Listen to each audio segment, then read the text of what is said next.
All right. So try to keep this relatively short. This is meant to be sort of general survey of creative writing elements. I want to look at kind of five really important topics within creative writing to help you guys start putting together some ideas for your creative project. Some of you have already started your creative projects and you're starting to outline or work out some early scenes or what have you.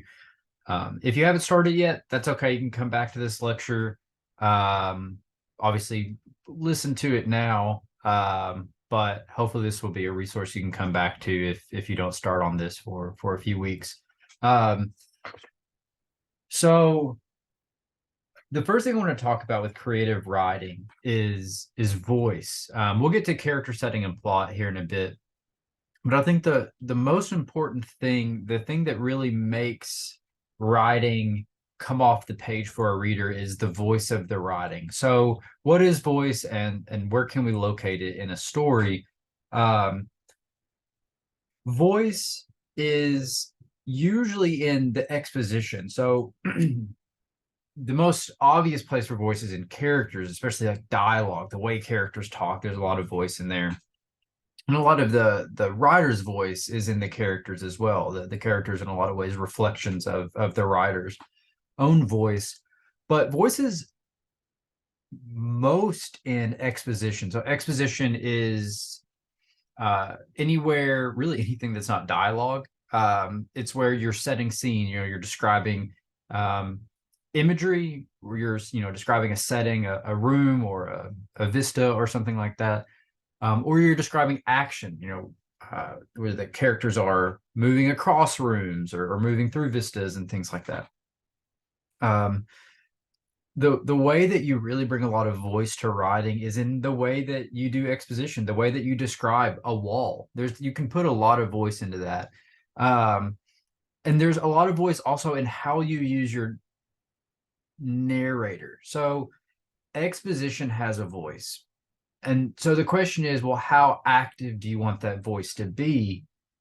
Do you want the narrator of the story kind of making comment on the story overtly, where the narrator is themselves sort of a character? They may not be part of the events, or maybe they're a character in the story, but they're telling the story as though it happened to them in the past or something like that.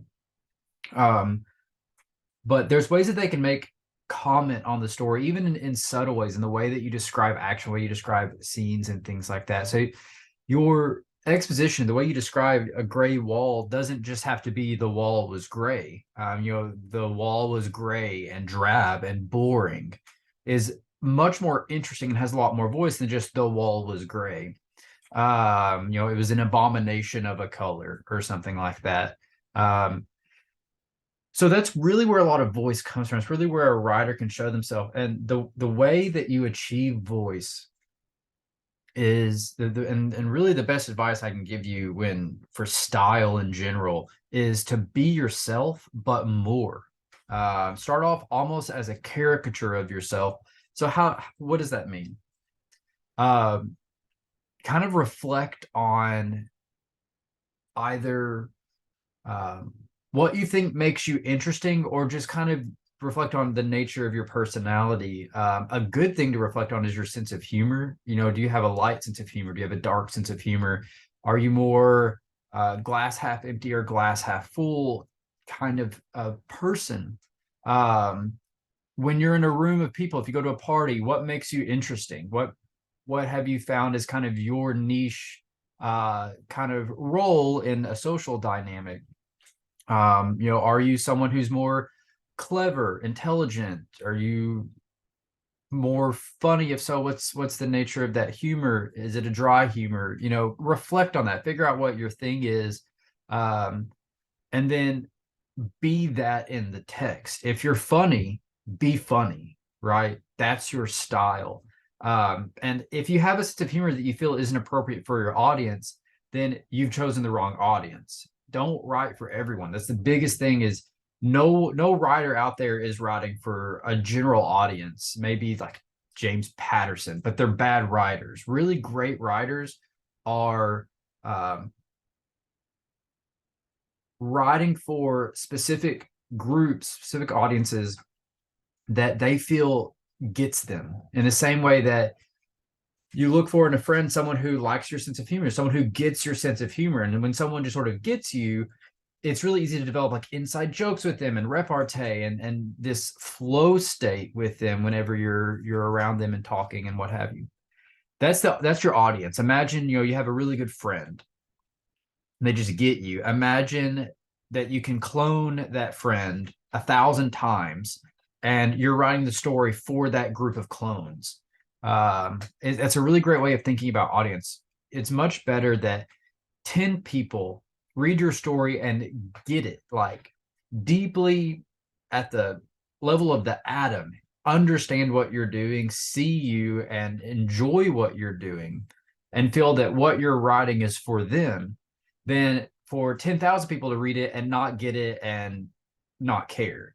And so when it comes to audience, write for the group who you feel like will understand you, will get what you're trying to write. This allows you to do a lot more, allows you to trust your audience a lot more. You don't have to explain things, in the same way that if you have an inside joke with your friend, you don't have to explain the joke, right? You just laugh together. And so write for people who will get you, trust that they'll get you. And then just be yourself, but more. Right. But a lot of that, to get to that place, it's really easy to say, like, just be yourself, but that's not easy to do if you don't know who you are. So I'll reflect on that and use, the journals that we're doing to reflect on who you are and make this sort of a process of self-discovery, finding your voice in your writing and figuring out kind of who you are and what you want to give to this audience you choose. So the other element, more kind of abstract from character setting plot, is theme. A lot of writing instructors of literature in particular will say, there has to be a theme. You have to have like this literary theme that your work has to present to your audience, and that's just not true. Not everything has to have like an intelligent, profound philosophical theme to it, which usually when we think of theme, that's what we think. It has to be this like philosophical thing. It has to be like profound in some way, which that's just not true. Really, the better way of thinking about theme is, what do you want to give to your audience? What experience are you trying to provide? Do you want them to have like, you want to get them in a place where their pulse is pounding? You want to write like a good thriller or something, or you want to write a really good mystery and you want to sort of stimulate that sort of their intellect as they're putting together theories and piecing together clues and stuff like that. Do you just want them to experience a really good mystery? Or do you have something to say? Do you have something profound that you feel like you have to say? Or do you feel like you want to make kind of an argument where you're saying, this country's going in the wrong direction, or this is the right direction for us to go in, or what have you? If you are trying to say something, then great. It's a straight line to a theme. The theme is just the thing you're trying to say. But if you don't know that sort of profound thing that you're trying to say, that's fine. You don't really have to know that. But what you do have to know at the very least is, what am I trying to give this audience? You've chosen this audience, this group who will get you, who will understand your voice and appreciate and value your voice. But now it's a question of, how do I not waste their time? How do I not only tell a joke that I know will land, but a joke that they'll enjoy, or they'll get something out of. So at the very least, think about what you want to give your audience, and that will kind of organically become a theme. But if you don't have that, if you're just kind of wayward and just writing to write to get it done, and you don't know what you're trying to give your audience, it'll be a lot harder to write. You'll hit wall after wall after wall. You'll finish seeing like, well, what in the world am I supposed to write next? What in the world am I supposed to do? Whereas if you kind of know what you're trying to give your audience, you'll say, okay, well, that scene accomplished this. I've given this piece of what I want to give. Now I need to give this next element of what I want to give my audience, which sounds vague, but that's how it works. When you know that kind of end goal, what you're trying to achieve, what you're trying to give this audience, all of the decisions are a lot easier, and it's like talking to a friend rather than, talking to a brick wall. So yeah, with voice, just be yourself, but more, intensify, be a caricature of yourself, try things. Um, and then as you draft, jokes that just don't land or are cringy or something like that, you can cut out. Places where you're too much, you can kind of pull that back. But it's easier to take out too much voice than it is to add voice later on. Really, first drafts are a lot of trying to find voice and rhythm and things like that. Um, all the other stuff, character setting, plot, that's for later drafts. That's where you kind of figure out the technical elements, and make sure that those themes and that voice are shining through in your characters, your settings, your plots, and stuff like that. So for the first draft, it's really just about voice. And this is especially true if you're doing nonfiction. If you're writing from the first person, doing nonfiction and telling your own story, this is particularly true. If you're writing like genre, the way you describe events, the way you describe characters and things like that can just be very dry, and the character setting plot can drive the story, make it interesting. But when folks read creative nonfiction, they really expect voice. They really want the words to be humanized, and the experience to be a human one. So now let's move on to character setting and plot. For character, there's this myth that, so I remember being in high school and being taught about static and dynamic characters. A dynamic character is a character who develops. They change. They start off the story ignorant or a jerk or something like that, and then as the story progresses, they become less ignorant, less of a jerk, and they're somehow changed by that. They're made better, and that this is better, right? That stories in which characters change and develop and have changes of heart are better, and that's what you should do. And this is absolutely not true. Characters that are changeable are shallow. Character in the same way that humans don't really change, we shift and we evolve, but the thing that we are at the deepest level, that doesn't change. Outside of either experiences that are profoundly good, like the birth of a child or something like that, or profoundly bad, like trauma. Those things can change people. Those things can fundamentally change what a person is. But outside of those extremes of experience, people don't really change. Instead, they deepen. They become more complex. They evolve. And so static characters, which is the opposite of dynamic characters, are actually far more interesting, far more complex, and you can do a lot more. And the best example I've found of a static character done well in a very technically crafty way is Shrek. Go to the famous scene of Shrek and Donkey walking through the field, and they pull up the onion, and Donkey's essentially saying, like, Shrek, why are you such an asshole? And Shrek says, essentially, you misunderstand me. Ogres are like onions. We have layers. And Shrek's problem is he doesn't care if you get through the layers. That's why he seems like an asshole. He doesn't care if you know him. He doesn't want to know you. He's not interested in you. He's not interested in you knowing him. He doesn't want to be vulnerable. And there's no reason for him to be. And so that's sort of like the beating heart of Shrek's character, is this idea that he's layered and that it's up to us, with Donkey kind of being the surrogate of the audience, to get to know Shrek and understand who Shrek is. And so when we first meet Shrek, he's not a villain, but he's an ogre, right? He, with all the negative connotation that comes with, he's more monster-like than human-like. But as the story progresses, as we see more and more layers, we get more and more angles on his character, and have more and more experiences with him. We see that he's actually, like, he has a code. He's a decent being, And he's capable of love, and it's like this real, genuine, authentic love, not the love of like Farquaad, which is very different. It's not real love. And think, Shrek at the end of the movie is given the chance to change, to be dynamic, to change into like Prince Charming, to turn into a human. Um, and he chooses not to. He chooses to remain himself, remain static.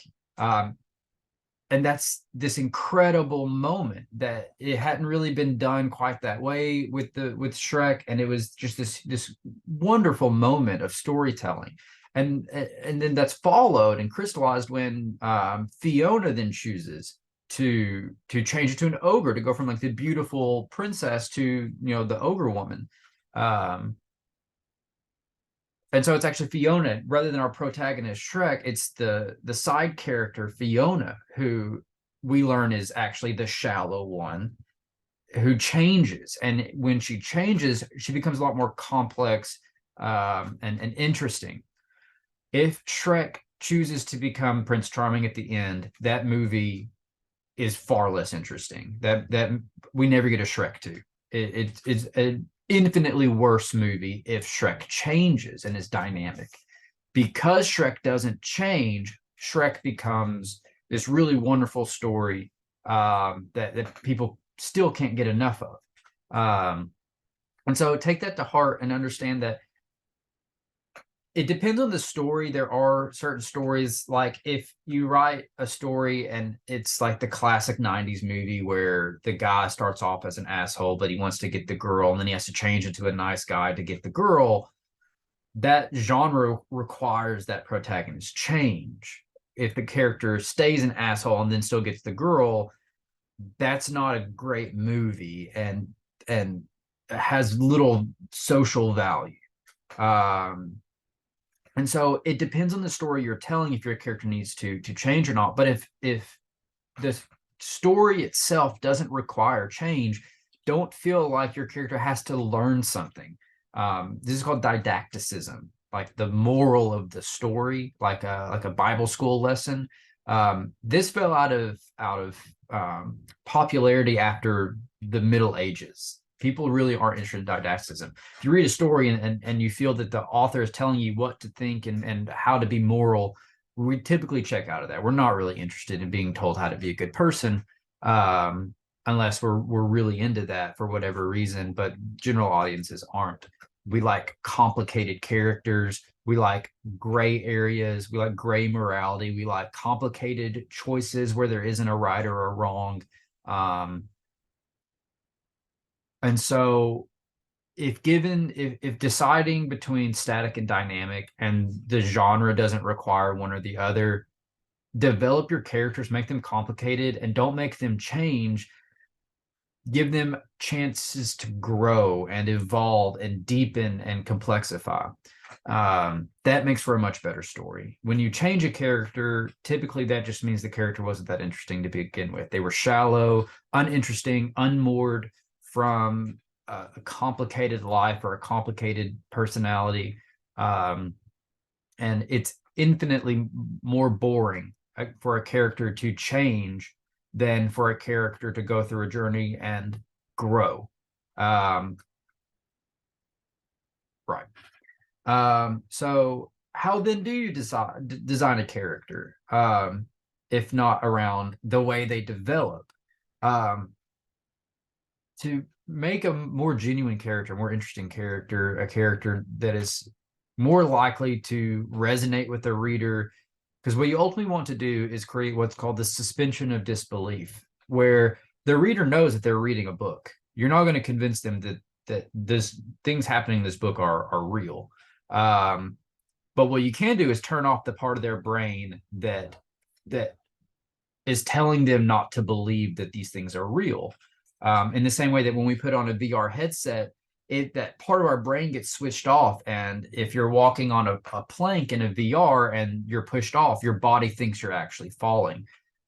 So there's a toggle in our brain that we can tell the brain that this is actually real, even though the front of our brain knows it isn't. And the way you do that is psychological realism. You create characters that are just human enough that it activates all of our empathy centers, and simulates reality. How do you do that? Give your characters one of two things: desires or a motivation, and then do well with that. If your character has a desire, humans understand that, and they'll either want for the character to achieve what they desire, or they won't want them to achieve what they desire, and this gets them emotionally engaged and invested. Or a motivation, they're motivated to do something. And I always ask you, what is their motivation? If you understand what a character desires or what motivates them, you will have a very deep command of your character. And what that ultimately will do, hopefully, is the character will start acting of their own accord. When you're writing, characters will begin. This is really true of fiction. If you're writing nonfiction, you don't want this to happen, obviously, because you're trying to, stick to what happened. But when a character starts making their own decisions, start doing things that you didn't plan for or didn't anticipate, that's a really good sign, because that means that your subconscious is taking control, and that motivation or that desire is driving that character, rather than you trying to just plot out that character. The last thing you want is for a character to just follow a dotted line through the story. You really want them to do interesting and unexpected things, and then be skillful enough to say, like, okay, they've decided to do this. I thought they were going to do this, but instead they've done this. Now, how does that change the story? How are other characters going to react to that? How does that affect the setting? And then your plot becomes a lot more organic. Your characters become organic, and that's all a really good thing. It's a shade more difficult as a writer, because it's going to take a little more time than it would if you just hardline outlined everything. But the story will be better. And so if you're struggling to then figure out motivation or desire, another thing you can do is come up with a core memory. Shout out to anyone who's ever seen Inside Out. If not, you should. It's a good movie. But have a core memory, and this again will give more psychological realism to your character.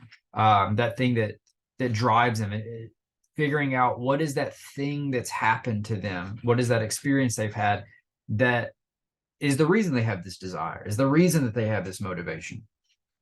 And one thing that's important is, once you figure these things out, their desires, motivations, core memories, and stuff like that, don't put it in the story unless you have to. Quentin Tarantino, one of the great directors of our time, talks about how for each character, like his villains and stuff like that, he knows everything about them. He knows their lives, their core memories, their experiences. He knows everything that makes them tick, but he does not put it in the movie. He needs to know that to write them, but he doesn't need the audience to know it unless the story calls for it. And in fact, think about it, like with the villain, if you share a villain's backstory and it's genuine and they have a good reason to be villainous, in showing that the audience, they're no longer a villain.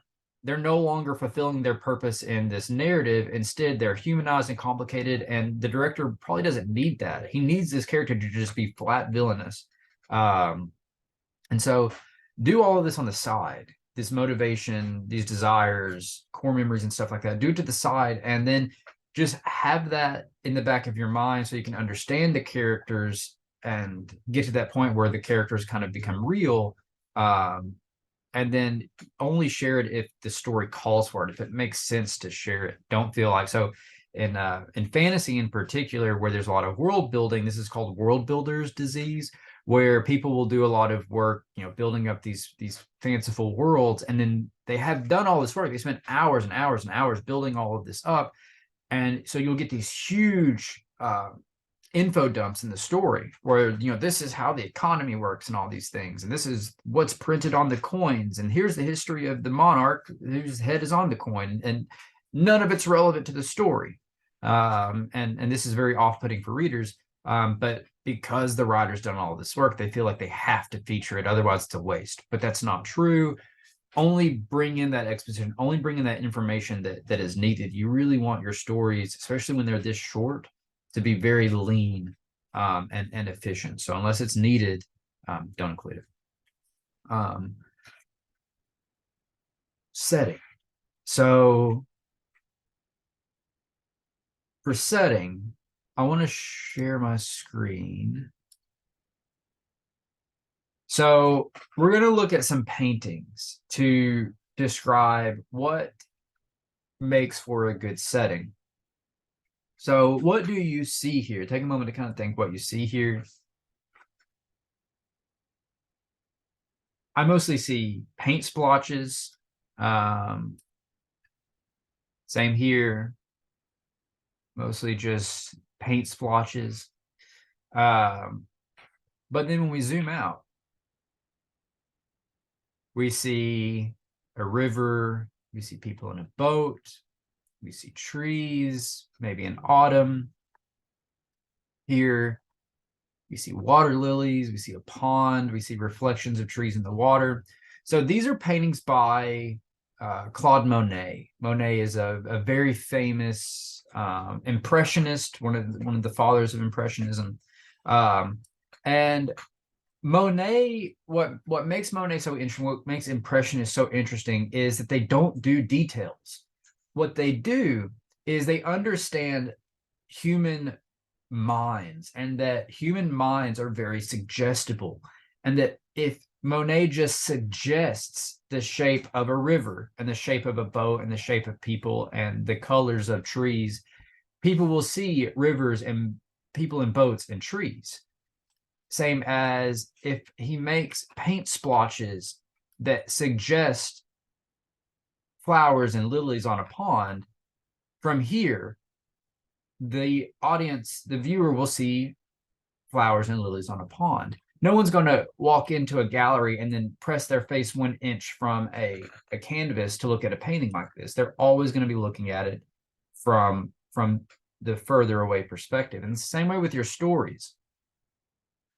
To write a good, to set a good scene, it's more about picking a really great detail that creates atmosphere, a vibe, if you will. I remember as an undergrad, I took creative nonfiction with Dr. Costello when she was still here. And she said the best detail that she ever read in a story was moth-eaten curtains. And that's such a great detail because you have moth-eaten curtains and you immediately are in a room populated with details that I haven't given you. That the moth-eaten curtains is all you have, and yet you see a shabby couch and a yellow tinted light and cigarette butts on an old wooden table, and that's what I see. You might see something else. You likely do.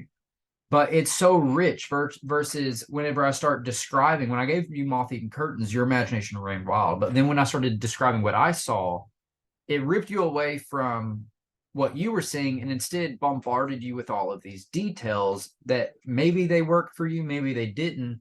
It's a lot more engaging when you make the impression on a reader of a scene, of a setting, and then allow them to fill it.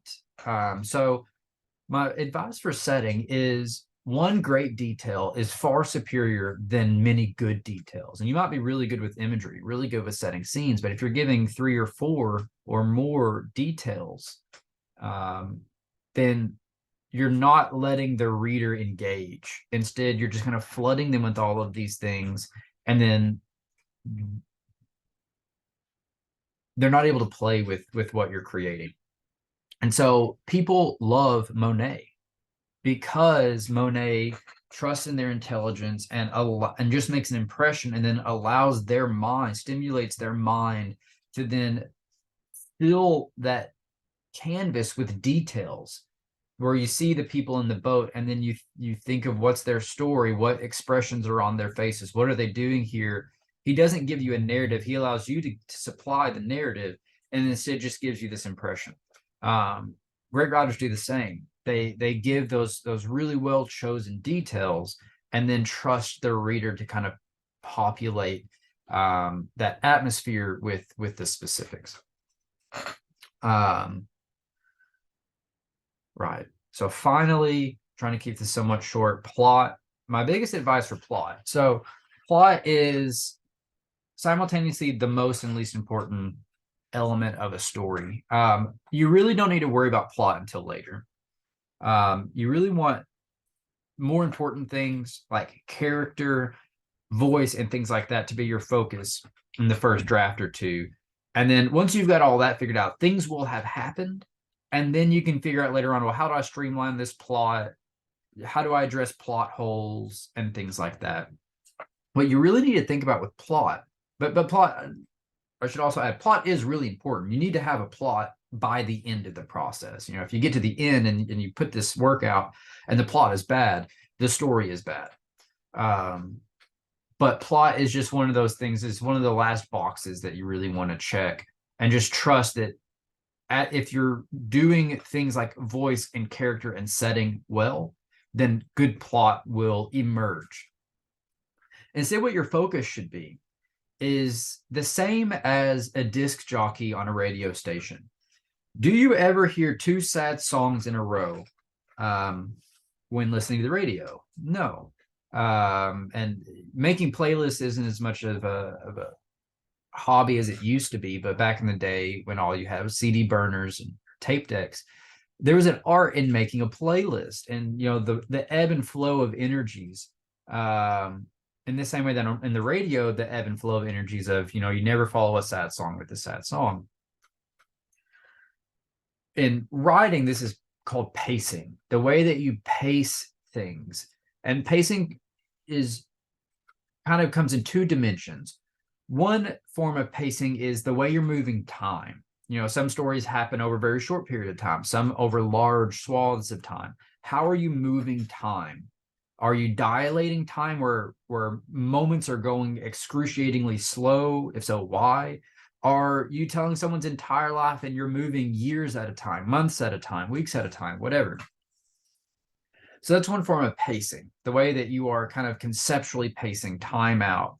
But then also pacing is the energy, the flow of energy, where, you know, one scene, a chase scene, maybe you spend 3 pages on it, because that's really where pacing is page to moment ratio, or page to event. You know, this event happens, a chase or a dialogue or something. Are you spending a quarter page, a page, 4 pages, 10 pages to do this event?